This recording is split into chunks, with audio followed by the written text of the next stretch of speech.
From advertising to software as a service to data. Across all of our programs and clients, we've seen a 55 to 65% open rate. Getting brands authentically integrated into content performs better than TV advertising. Typical lifespan of an article is about 24 to 36 hours. If we're reaching out to the right person with the right message and a clear call to action, then it's just a matter of timing. Welcome to the MarTech Podcast, and I Hear Everything production. In this podcast, you'll hear the stories of world-class marketers that use technology to drive business results and achieve career success. We'll unearth the real-world experiences of some of the brightest minds in the marketing and technology space so you can learn the tools, tips, and tricks they've learned along the way. Now here's the host of the MarTech Podcast, Benjamin Shapiro. Welcome to the MarTech Podcast. I'm your host, Benjamin Shapiro, and today we're going to talk about the role of offline media and the future of marketing. Joining us is Jacob Ross, who is the CEO of PebblePost, which is the world's leading digital to direct mail marketing platform, helping hundreds of brands to reach consumers at home with timely, relevant mail that activates buying decisions and drives conversions anywhere. And today, Jacob and I are going to discuss the rise of offline digital channels. All right, here's the first part of my conversation with Jacob Ross, the CEO of PebblePost. Jacob, welcome to the MarTech Podcast. Thank you so much for having me. Excited to be here. Excited to have you here. Excited to talk about a digital channel that isn't actually a digital channel. You know, we think so much in the MarTech space about moving data around, and often that lends itself to performance marketing, email marketing, SMS. You work in a little bit of a different sphere. You're actually putting physical pieces of marketing in front of your consumers. Talk to me about why offline marketing is rising as a digital marketing channel. You know, the way I always kind of think about it is, how did PebblePost get started? So if it's okay, I can go back to 2015 when this was a glimmer in our eyes. Put us in the time machine. 2015, so we're talking 8 years ago. Facebook was really a big deal and on the rise. Maybe Instagram marketing. But there was no TikTok yet. What else was going on in 2015? No TikTok. I don't think Snapchat was at the height of its excitement yet. And so it was this really interesting time where we were still seeing this big increase year over year of digital marketing taking over marketing in general. It's kind of like the analog of software is eating the world. Well, digital marketing has been eating marketing for years. And so it was this really exciting time where we saw print publishers move online. We saw agencies adopt programmatic strategies. We saw all this interesting stuff happening in digital. And PebblePost was founded on this idea that, in fact, you could link two really powerful things. One is that people are spending more and more time online researching, deciding what to purchase, deciding on where to buy their next car, deciding what trip to go to. But at the same time, the home is a critical part of a consumer journey. So when consumers are at home online, there's this really interesting connection between the physical and the digital world. And PebblePost was founded on this idea that if you connect what people are interested in with finding them at home with relevant messages, then you could create a very, very relevant and high-performing connection between a consumer and a brand. That's how the business got started. So, Jacob, tell me a little bit about why offline digital channels are so important and why are they on the rise? So what has been so exciting to me in my career and the last 4 years that I've spent at PebblePost has been that the industry evolution and revolution continues.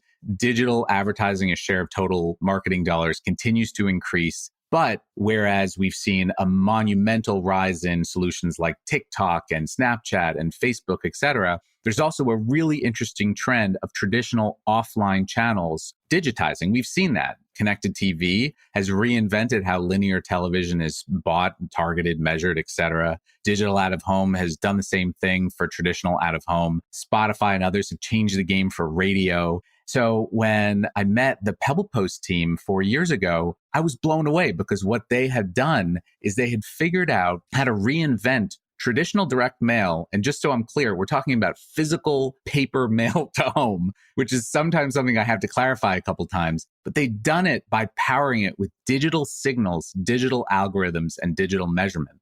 that's where I feel like there's this really interesting cohort of advertising channels that are able to engage with consumers using digital principles, but transacting in a more traditional offline format. And for me, that's really exciting. So, Jacob, what I'm hearing from you is there's all of these what traditionally wouldn't be considered digital marketing channels. We're not talking about delivering an ad on your phone or on your computer.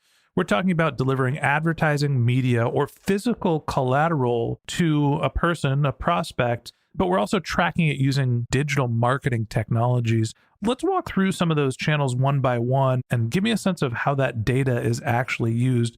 It will start off at the top. Tell me a little bit about you're sending print, right? Media, postcards, letters to prospects. Tell me how you're using data to understand the performance of direct mail.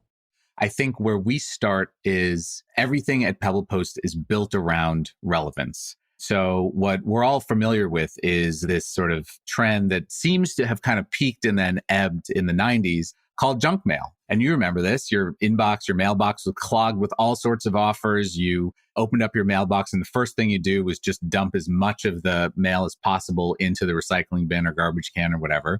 And we saw that and we said, gosh, there's this monumental volume of mail or messages being shared with consumers, but it's not relevant. So what we did is we started with what are consumers interested in? So we work with our brands. Let's use Weight Watchers as an example, to understand when a consumer goes to their site and browses around, are they mildly interested, very interested, super interested? And our algorithms automatically figure out if this person is worth sending a piece of mail to. And that's really important because unlike pure digital channels, direct mail is very expensive. I think first class rates for postcards are something like 25, 28 cents. And that's not a cost per thousand, that's cost per piece. So the dynamics are a lot different. But we start with a digital signal of, is the consumer interested in this product or service? We match the browsing event with a postal address in a privacy compliant way so that we can make sure that we're sending a piece of mail to the consumer at the right time with the right message. And then once the mail has reached the consumer, we are able to then close the loop in partnership with the brand. We can measure whether or not a consumer transacted or made a purchase after they received a piece of mail. And then when the next question from a brand is, well, hang on a sec, would my consumer have purchased anyway, this prospect or an existing customer? We run a holdout group so that we're always measuring the incremental impact of the marketing that we run. So in sum, it starts with a digital signal to understand intent. We match that to a postal address, send a relevant piece of mail that's printed on demand every single day for thousands of campaigns and millions of pieces of mail every week. And then that gets to a consumer during their consideration cycle. We measure the impact and then we share the results. And the results are phenomenal. Do people ever measure your channel on direct response, as in like QR code redemptions or some sort of vanity URL? That's what we see in podcasting. Most of the time, podcasters or brands are evaluating their podcasts based on, did somebody get to pebblepost.com/martechpod and then buy something? Is that something that's a best practice with direct mail? As a best practice, we are happy to work with brands that want to use QR codes or vanity URLs or anything like that. The beauty of direct mail is that everything is trackable down to a unique postal address. So what we generally do from a measurement standpoint is, say we're sending 1 million pieces of mail for a brand over the course of a month, and we're mailing every day based on prospecting campaigns, retention campaigns, what have you.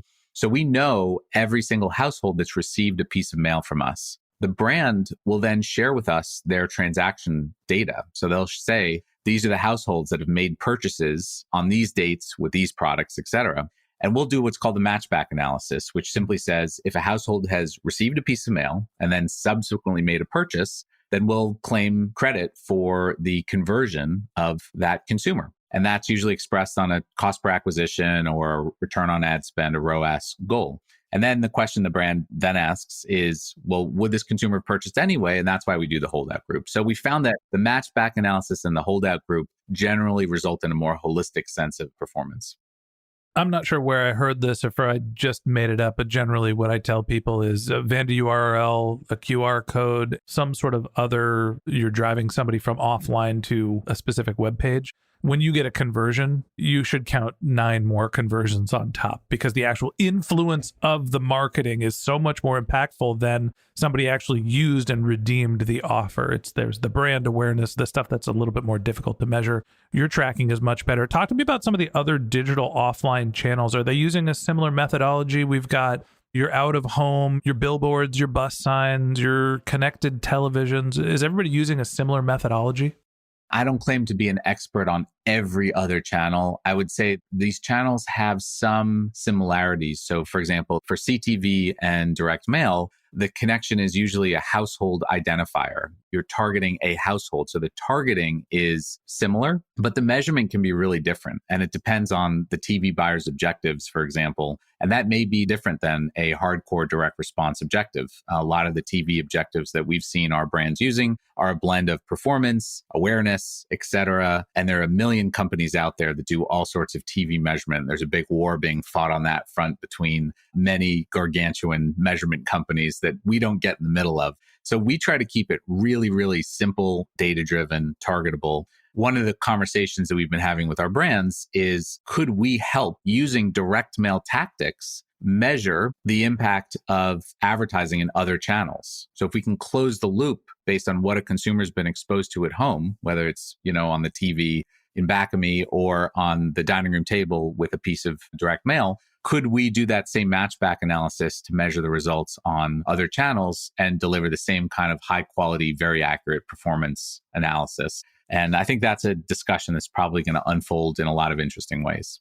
Yeah, it's an interesting problem to talk through. And I think about this in podcasting all the time, where when we deliver a podcast ad, people are hearing us. So how do we match back whether somebody was influenced by what they're hearing in the podcast to go make a purchase? It's a challenging thing to do. What we started doing is, if someone is exposed to an ad, we can then retarget them with digital media. And we could basically say, okay, this person was in our retargeting audience and we were able to drive their click. We're taking credit for them. And the brand can evaluate them based on, they were exposed to an ad, they got to our website, now is their ROI.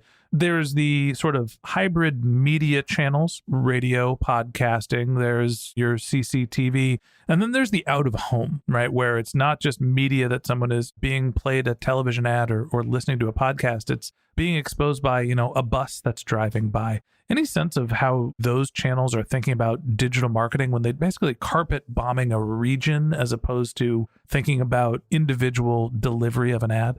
Yeah, it just really underscores one of the fundamental challenges in marketing overall, which is that old Wanamaker quote, which is, I know half my marketing is working, I just don't know which half, which I always love. I grew up with that as like the banner on most of the companies I've worked with.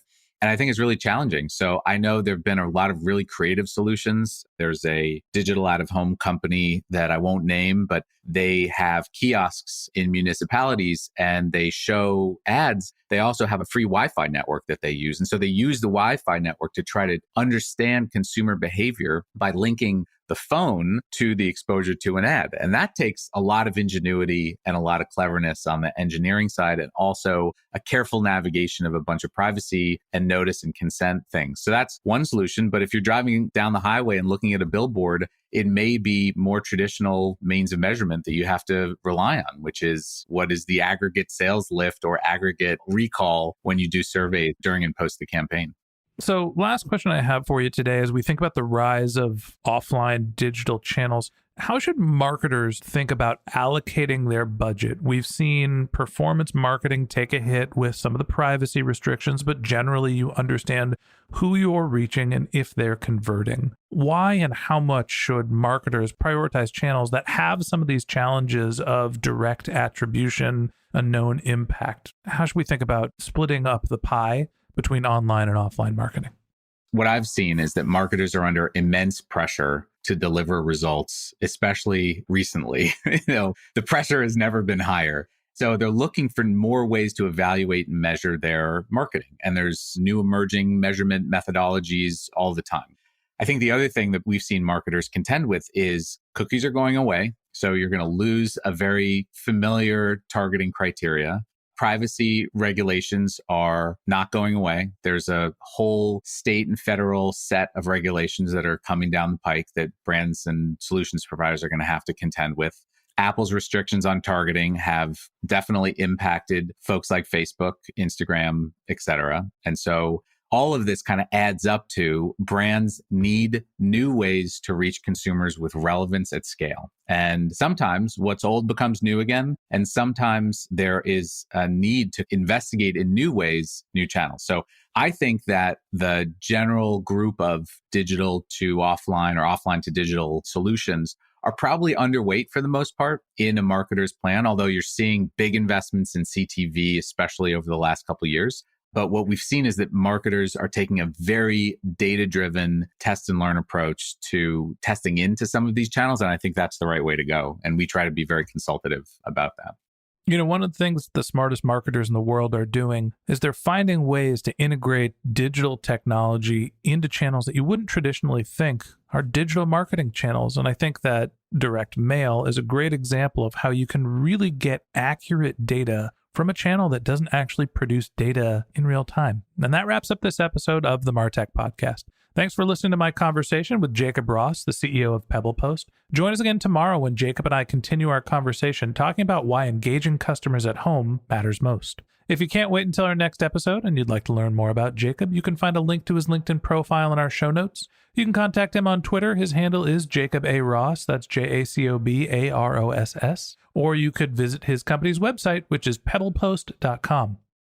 Just one more link in our show notes I'd like to tell you about. If you didn't have a chance to take notes while you were listening to this podcast, head over to martechpod.com where we have summaries of all of our episodes and contact information for our guests. You can also subscribe to our weekly newsletter, and you can even send us your topic suggestions or your marketing questions, which we'll answer live on our show. Of course, you can always reach out on social media. Our handle is MarTechPod, MarTechPod on LinkedIn, Twitter, Instagram, and Facebook. Or you can contact me directly. My handle is Ben J. Shap, BenJShap. And if you haven't subscribed yet and you want a daily stream of marketing and technology knowledge in your podcast feed, we're going to publish an episode every day this year. So hit the subscribe button in your podcast app and we'll be back in your feed tomorrow morning. All right, that's it for today. But until next time, my advice is to just focus on keeping your customers happy.